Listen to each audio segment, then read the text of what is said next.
A virgin was being laughed at by the crowd until a rancher took off his coat and covered her. The summer fair in Millbrook had always been the highlight of the year for the small farming community. Families would gather from miles around, bringing their prize livestock, homemade preserves and quilts that had been passed down through generations.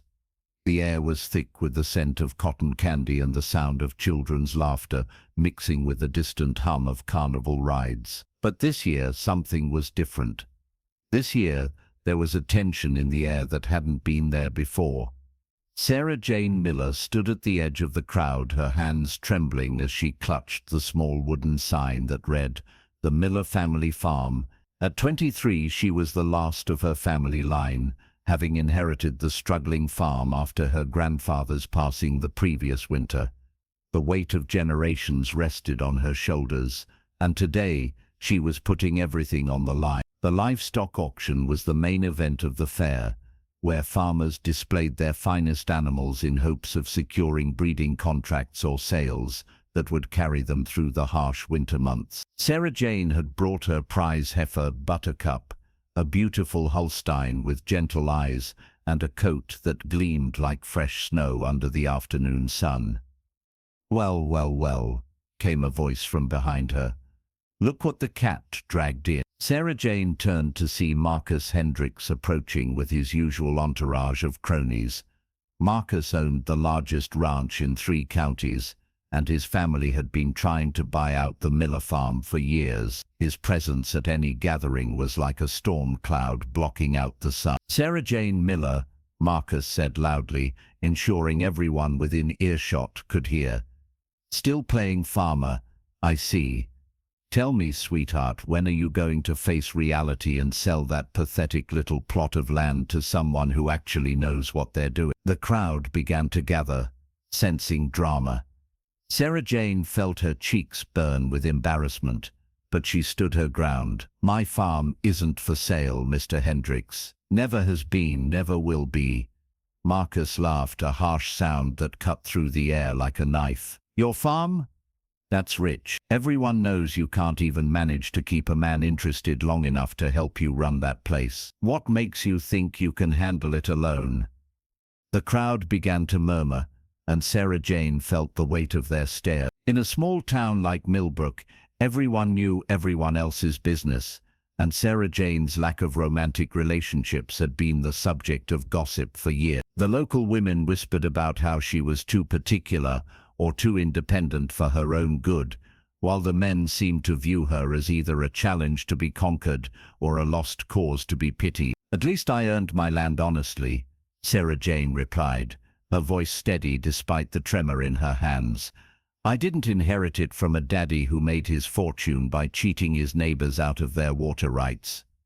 The crowd gasped. It was an open secret that the Hendricks family had built their empire on questionable business practices, but no one had ever been brave enough to say it out loud at a public gathering.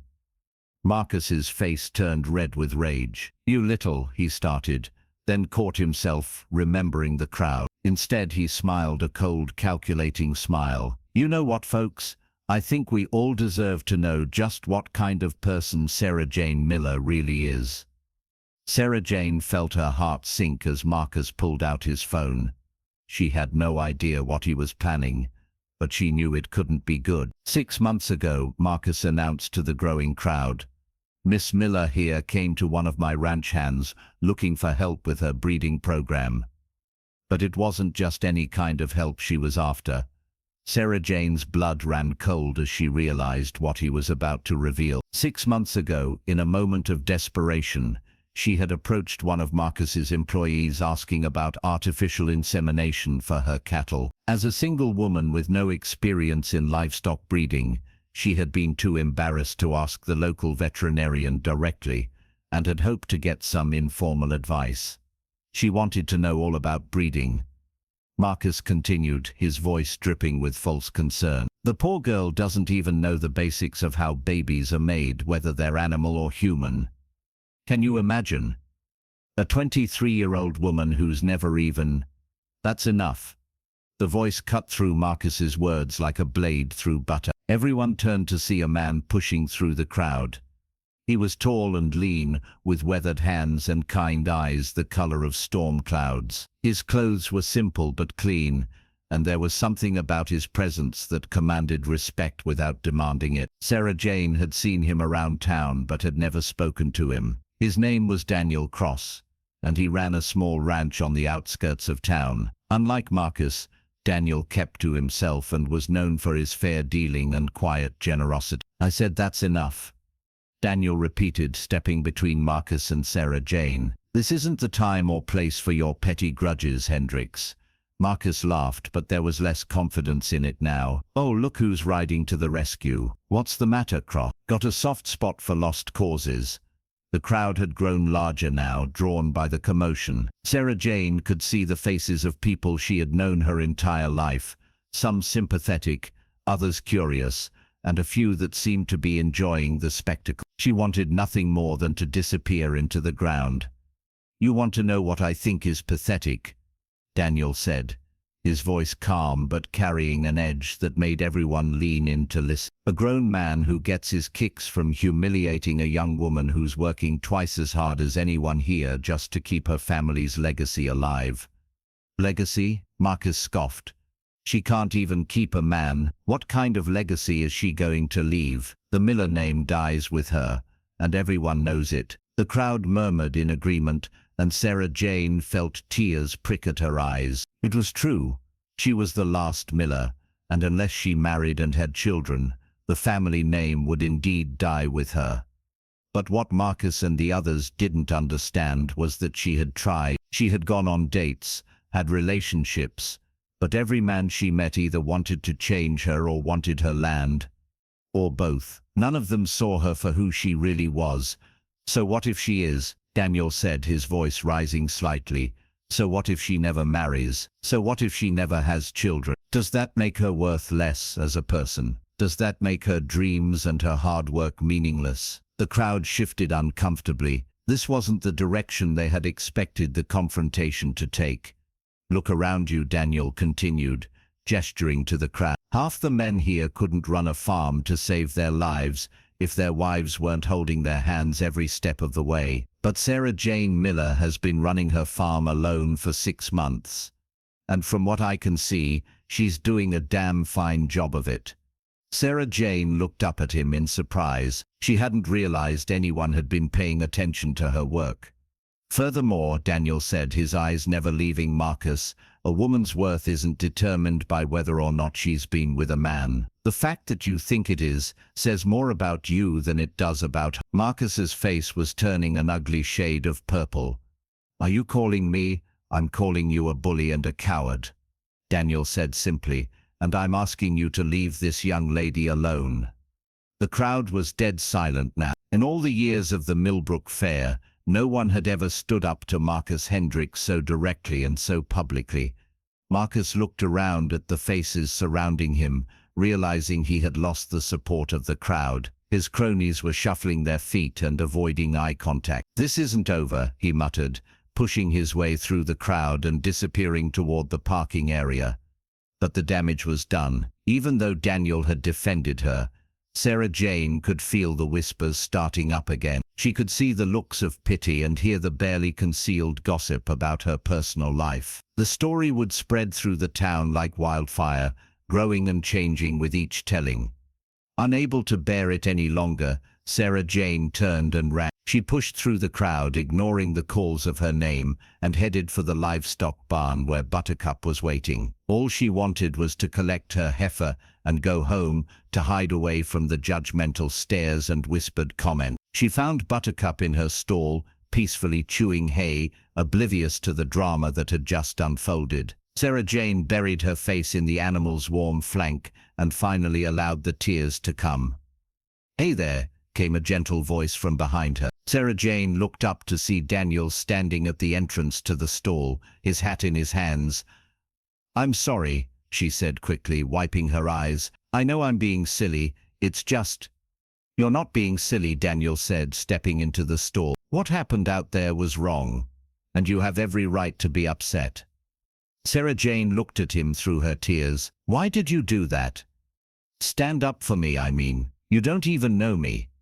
Daniel was quiet for a moment, running his hand along Buttercup's neck. "I know enough," he said finally. "I know you get up before dawn every day to tend to your animals. I know you've been fixing that old tractor of your grandfather's with nothing but determination and a prayer. I know you donated half your winter feed to the Johnson family when their barn burned down, even though you could barely spare it." Sarah Jane stared at him in amazement. "How do you know all?" Daniel smiled, and for the first time since the confrontation, Sarah Jane felt a warmth spread through her chest. "Small town," he said simply. "Word gets around about the good things too, not just the gossip." They stood in comfortable silence for a while, both petting Buttercup, who seemed to enjoy the attention. Finally Daniel spoke again. "You know, there's going to be an auction in about an hour. Are you still planning to enter, Buttercup?" Sarah Jane shook her head. "I can't face that crowd again. Everyone will be staring and whispering. I'll just take her home." "That would be a shame," Daniel said. "She's a beautiful animal. Good breeding stock. You'd probably get top dollar for her." "I'm not selling her," Sarah Jane said quickly. "I brought her here hoping to find a breeding contract. The farm needs the income, but Buttercup's staying with me." Daniel nodded approvingly. "Smart business. A good breeder is worth her weight in gold." He paused, seeming to consider something. "Tell you what, why don't you let me escort you to the auction? Might be easier to face the crowd with some backup." Sarah Jane looked at him uncertainly. "Why would you want to do that? You've already done more than enough." "Maybe I have my own reasons," Daniel said, and there was something in his voice that made Sarah Jane look at him more closely. "Such as?" Daniel was quiet for a long moment, then met her eyes directly. "Such as, maybe I've been wanting an excuse to talk to you for months, but I couldn't figure out how to approach the prettiest, smartest, most independent woman in 3 counties without making a fool of myself." Sarah Jane felt her cheeks flush, but this time it wasn't from embarrassment. "You think I'm pretty?" "I think you're a lot of things," Daniel said softly. "Pretty is just the beginning." Before Sarah Jane could respond, they heard voices approaching the barn. Daniel quickly stepped to the front of the stall and looked out. "It's okay, just some folks coming to check on their animals before the auction." But as the voices got closer, Sarah Jane could hear what they were saying, and her heart sank. Can't believe she had the nerve to show her face here after that spectacle. Always knew there was something odd about that girl. 23 years old and never even been kissed. From what I hear, no wonder she can't find a husband. Sarah Jane sank down onto a bale of hay, the weight of their words crushing her spirit all over again. Daniel saw her distress and stepped out of the stall. "Afternoon, ladies," he said politely to the group of women who had been gossiping. The women looked up, startled and embarrassed at being overheard. "Oh, hello, Daniel," said Mrs. Patterson, the wife of the local feed store owner. I heard what you were just doing," Daniel said, his voice pleasant but firm. "And I have to say, I'm disappointed. I thought better of all of you." The women shifted uncomfortably. Mrs. Patterson tried to defend herself. "We weren't saying anything that isn't true. That poor girl needs to face reality." "What reality is that?" Daniel asked. "That she's young and single. That she's chosen to focus on her education and her farm instead of settling for the first man who showed interest. That she has standards." "Well, standards are all well and good," said Mrs. Henderson, the preacher's wife, "but a woman has certain responsibilities. The Bible says—" "The Bible says a lot of things," Daniel interrupted gently. "It also says we shouldn't judge others, and it says we should show compassion to those who are struggling." The women looked chastened, but Mrs. Patterson wasn't ready to back down completely. "All we're saying is that maybe if she were a little more approachable, a little less prideful." "Pride?" Daniel's voice sharpened slightly. "You call it pride when a woman knows her own worth, when she refuses to accept less than she deserves, when she works 18-hour days to honor her family's memory." Sarah Jane could hear every word from inside the stall, and she was amazed at the passion in Daniel's voice. She had never had anyone defend her so fiercely. "That's not pride.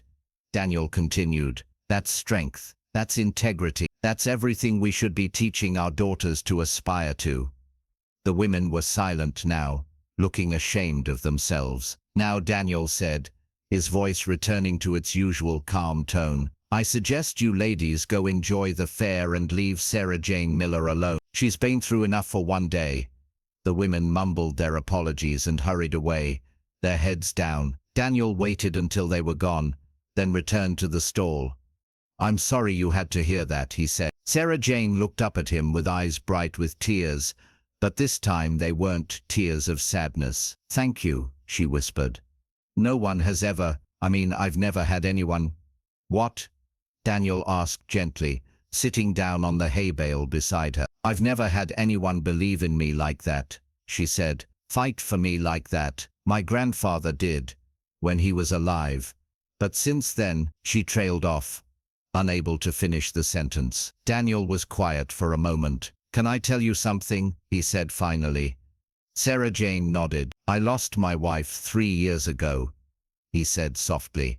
Cancer. We had been married for 5 years, and I thought I knew what love was, but what I had with Emma was comfortable, safe. We grew up together, got married because everyone expected us to, had a nice life. Sarah Jane listened, unsure where he was going with this. After she died, Daniel continued, I thought that was it for me. I thought I'd had my chance at love, and lost it. But then I started noticing you around, the way you handled yourself, with such grace and dignity, even when people were talking behind your back, the way you worked so hard, never complaining, never asking for help, even when you desperately needed it. He turned to look at her directly. I realized that what I thought was love before was nothing compared to what I felt watching you. You inspired me, Sarah Jane. You made me want to be a better man. Sarah Jane felt her heart racing. Daniel, I know this isn't the best timing, he said quickly, and I know you barely know me, but I want you to know that Marcus Hendricks was wrong about everything. You're not too particular or too independent. You're perfect exactly as you are, and any man who can't see that doesn't deserve you. Sarah Jane stared at him, hardly able to believe what she was hearing. But I am inexperienced, she said quietly. In so many ways, I wouldn't know the first thing about being with someone. Daniel smiled gently. Sarah Jane, do you think experience is what makes a relationship meaningful? Do you think the number of people someone has been with determines their worth as a partner? I don't know, she admitted. I can tell you from experience that it doesn't, Daniel said. What matters is honest kindness, respect, the willingness to learn and grow together, and from what I've seen, you have all of those qualities in abundance. Before Sarah Jane could respond, they heard the announcement over the loudspeaker that the livestock auction would begin in 50. Daniel stood up and extended his hand to her. So what do you say? Ready to show this town what the Miller family is made of? Sarah Jane looked at his outstretched hand, then up at his kind, encouraging face. For the first time in months, maybe years, she felt like she wasn't alone. She took his hand and stood up. Let's do it. As they led Buttercup out of the barn and toward the auction ring, Sarah Jane could feel the stares and hear the whispers starting up again. But this time, she had Daniel walking beside her, and somehow that made all the difference. When they reached the ring, Sarah Jane was surprised to see that several people came up to greet her. The local veterinarian, Dr. Martinez, complimented Buttercup's condition and asked about her vaccination schedule. The owner of the organic dairy farm on the other side of town inquired about her breeding program and seemed genuinely interested in her answers. You've done beautiful work with her, Dr. Martinez said, running his hands over Buttercup's flanks. She's in excellent condition. Your grandfather would be proud. As the auction began, Sarah Jane found herself relaxing. The auctioneer was professional and courteous, focusing on the animals rather than the drama from earlier. When it was Buttercup's turn, several bidders showed interest in breeding contracts. Do I hear opening bids for breeding rights to this fine Holstein heifer? The auctioneer called. Hands went up around the ring. Sarah Jane was amazed to see how many people were interested. By the time the bidding was finished, she had secured 3 separate breeding contracts that would provide steady income for the next 2 years. As she led Buttercup out of the ring, Sarah Jane felt lighter than she had in months. Not only had she accomplished what she came to do, but she had done it with her head held high, despite the morning's humiliation. "See?" Daniel said, walking beside her. "I told you she was worth her weight in gold." "I can't believe it," Sarah Jane said, still somewhat in shock. "Free contracts. That's enough to get me through the next 2 winters. Maybe even upgrade some of my equipment." "Congratulations," Daniel said, and the warmth in his voice made her look up at him. "You deserve every bit of success that comes your way." As they walked back toward the barn, Sarah Jane found herself thinking about everything that had happened that day. The humiliation, the gossip, the unexpected kindness from a man she barely knew. It had been the worst day and the best day all rolled into one. "Daniel," she said as they reached Buttercup's stall, "can I ask you something?" "Of course. Why didn't you ever approach me before? I mean, if you've been thinking about it for months."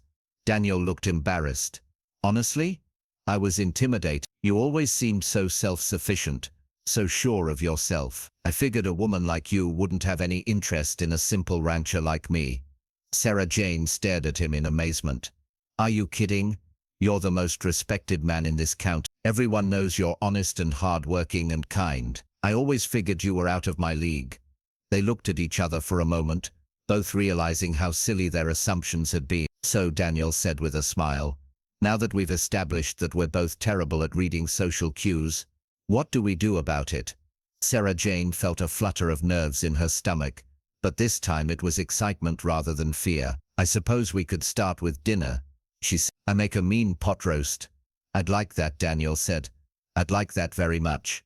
As they prepared to load Buttercup into the trailer for the ride home, Sarah Jane reflected on the events of the day. Marcus Hendricks had tried to humiliate her, to reduce her to nothing more than her inexperience and her single status. The gossips had tried to tear her down with their whispers and judgments.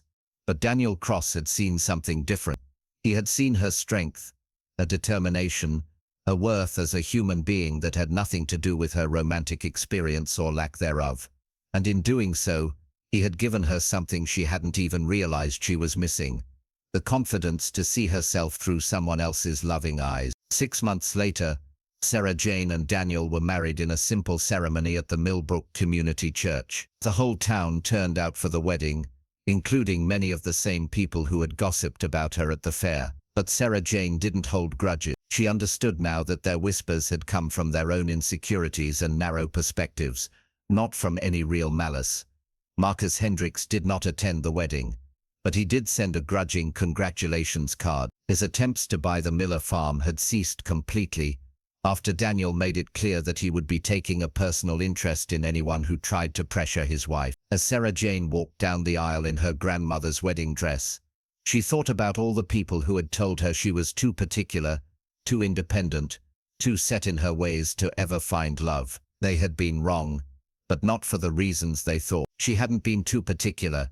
She had simply been waiting for someone who saw her for who she truly was. She hadn't been too independent. She had been learning to stand on her own so that when the right person came along, she would be choosing to be with them, not needing to be with. And she hadn't been too set in her ways. She had been building a life worth sharing. When Daniel took her hands at the altar, Sarah Jane knew that she had found something rare and precious, a love built on respect, admiration, and genuine friendship. It didn't matter that she had waited longer than most, or that her path to love had been different from what others expected. What mattered was that when the right moment came, when the right person stepped forward, she had been ready. She had been whole and complete as an individual, which made their union not a completion of something missing, but a joyful joining of 2 full lives. As they exchanged vows, Sarah Jane caught sight of Mrs. Patterson and Mrs. Henderson in the congregation. Both women were wiping tears from their eyes, and she realized that perhaps they had learned something from her story too. Perhaps they would think twice before judging the next young woman who chose her own path, who refused to settle for less than she deserved. The reception was held in the church hall, with food prepared by the women of the congregation, the same women who had gossiped about her just 6 months before. It was a gesture of reconciliation and acceptance, and Sarah Jane appreciated it for what it was. As she and Daniel shared their first dance as husband and wife, Sarah Jane thought about the coat that Daniel had metaphorically wrapped around her that day at the fair. He had covered her shame with his dignity, her humiliation with his respect, her loneliness with his love. But more than that, he had shown her how to cover herself, how to wrap herself in her own worth, her own strength, her own unshakable knowledge of who she was and what she had to offer the world. The Miller farm flourished under their joint management, becoming one of the most successful operations in the county. They expanded gradually, always keeping sustainability and animal welfare as their top priority. Buttercup became the foundation of their breeding program, producing healthy calves year after year. 2 years after their marriage, Sarah Jane gave birth to their first child, a daughter they named Emma in honor of Daniel's first wife. It was a gesture that spoke to the generous spirit they both possessed, the understanding that love doesn't diminish when it's shared but grows stronger. 3 more children followed, 2 boys and another girl, and the Miller name lived on, carried forward by a new generation that would be raised to understand that a person's worth isn't determined by society's expectations but by their own character and action. On quiet evenings when the children were asleep and the farm work was done, Sarah Jane and Daniel would sit on their front porch and watch the sunset paint the sky in brilliant colors. Sometimes they would talk about their day, their plans for the farm, their hopes for their children's future. And sometimes Sarah Jane would think back to that day at the fair when she stood alone and humiliated in front of a crowd that seemed determined to reduce her to her shortcomings and limitations. She would remember the moment when Daniel stepped forward, not with a physical coat but with something far more valuable, his unwavering belief in her worth as a human being. It had taken courage for him to stand up to Marcus Hendricks and the gossip, but it had taken even more courage for her to accept his support, to believe that she deserved it, and to open her heart to the possibility that someone could love her exactly as she was. The story of that day became part of their family legend, told to their children and grandchildren, as an example of how one person's kindness can change everything. But it was also a reminder that sometimes the most important person you need to believe in you is yourself. Sarah Jane learned that being alone doesn't mean being lonely, that being inexperienced doesn't mean being inadequate, and that taking time to become the person you want to be isn't selfish, it's necessary. She learned that the right person won't try to change you or hurry you or make you feel ashamed of who you are. The right person will see your journey, understand your choices, and choose to walk alongside you as you continue to grow and evolve. Most importantly, she learned that dignity isn't something that can be taken away by others. It's something you give yourself every day through your choices and your actions and your refusal to let anyone else define your worth. Years later, when young women in the community faced their own struggles with societal expectations and pressure to conform, Sarah Jane became the person they turned to for advice. She would listen to their stories, remember her own journey, and offer the same gift that Daniel had given her that day at the fair, the assurance that they were enough, exactly as they were. And if they doubted her words, she would tell them the story of a young woman who was mocked by a crowd for being different, for being herself, for refusing to apologize for her choices. She would tell them about the man who stepped forward not to rescue her, but to remind her of her own strength. She would tell them that sometimes the greatest love stories begin not with passion or attraction but with respect and recognition. One person seeing another clearly and choosing to honor what they see. The coat that Daniel wrapped around Sarah Jane that day wasn't made of wool or cotton. It was woven from understanding, respect, and the radical belief that every person deserves to be valued for who they are, not criticized for who they're not. And in the end, that's the kind of covering that never wears out, never goes out of style, and never fails to keep you warm.